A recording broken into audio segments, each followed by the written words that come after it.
최근 커피 가격이 오른 거 체감되시나요? 저가 커피의 대명사 메가커피가 2025년 브랜드를 만든 지 10년 만에 아메리카노 값을 인상했습니다. 비슷한 시기에 컴포즈, 백다방, 더벤티까지 저가 커피 상위 4곳이 줄줄이 값을 인상했죠. 가장 큰 이유는 원두값 때문입니다. 커피 생두 가격은 지난 10년 사이 2배가 넘게 뛰었어요. 특히 24년에서 25년 사이엔 브라질 가뭄에 베트남 태풍까지 겹치면서 역대 최고 수준까지 치솟았습니다. 최근 들어 브라질 커피 작황이 회복되면서 가격이 조금 내려오긴 했지만 여전히 10년 전과는 비교가 안 될 정도로 높은 수준이죠. 그래서일까요? 최근 원두 없이 커피 맛을 내려는 흥미로운 도전들이 생겨나고 있습니다. 바로 대체 커피 얘기예요.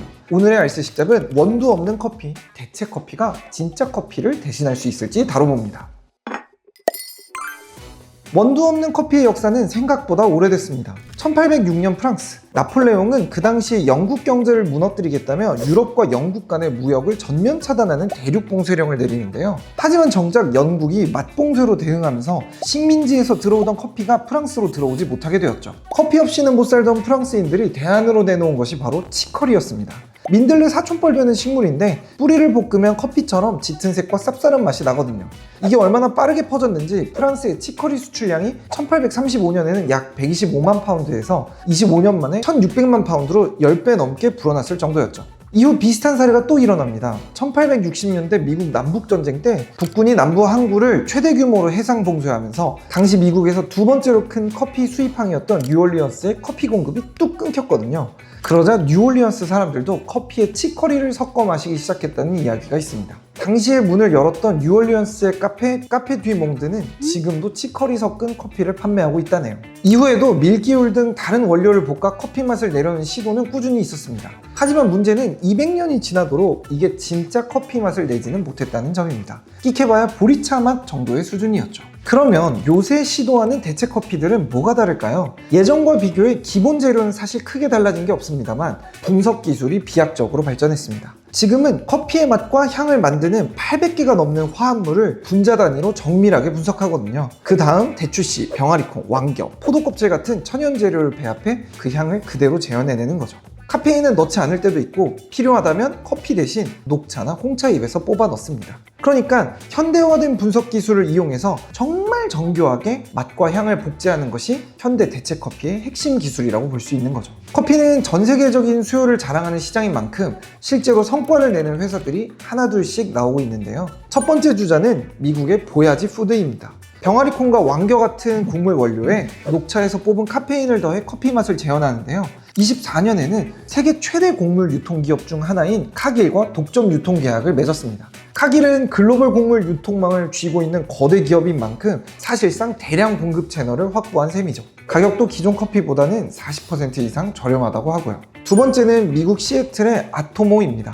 대추씨나 포도껍질 같은 업사이클링 원료를 활용해 커피향을 분자 단위로 재현하는데요. 일본 음료 대기업 산토리가 직접 투자에 나서면서 글로벌 시장 진출에 속도가 붙었습니다. 아토모는 특히 기존 커피 대비 탄소 배출을 90% 이상 줄였다는 점을 강조하면서 친환경 브랜드 이미지를 확실히 잡고 있습니다.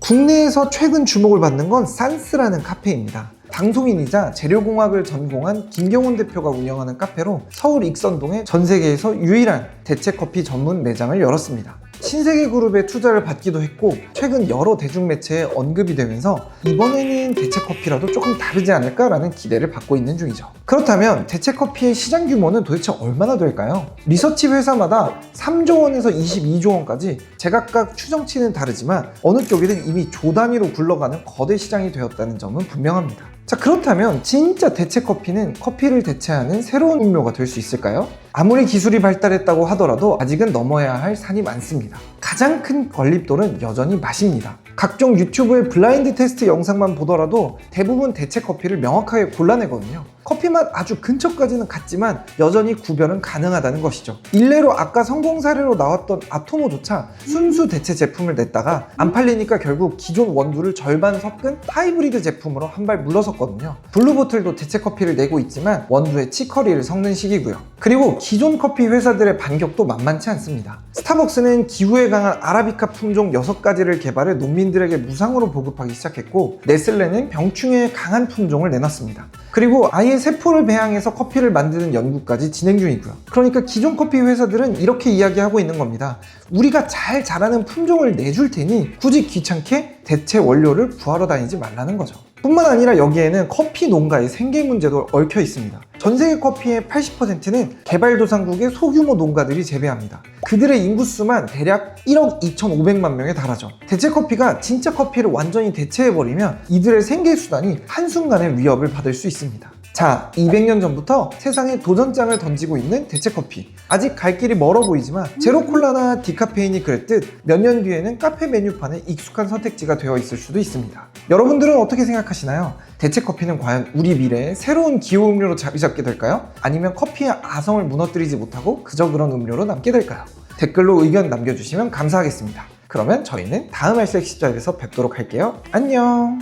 저희 이야기가 도움이 되셨다면 좋아요, 구독, 알림 설정을 눌러주시면 감사하겠습니다.